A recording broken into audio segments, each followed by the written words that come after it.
देवा प्रमाणे जेजू क्रिस्ताचें शुभ वर्तमान अभिस्वर 18 बोळ 1 ते 5. एकदम शिसांनी जेजूशी येवन विचारलें, स्वर्गा राज्यांत सगळ्यावन व्हड कोण?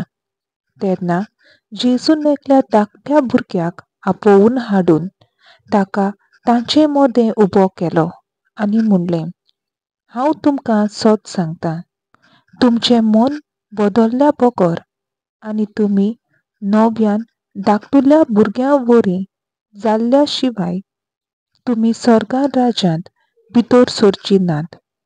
म्हणटच कोणूय आपणाकूच ह्या भुरग्या पोरी ल्हान करीत जाल्यार ती स्वर्गा राज्यांत सगळ्यावन व्हड.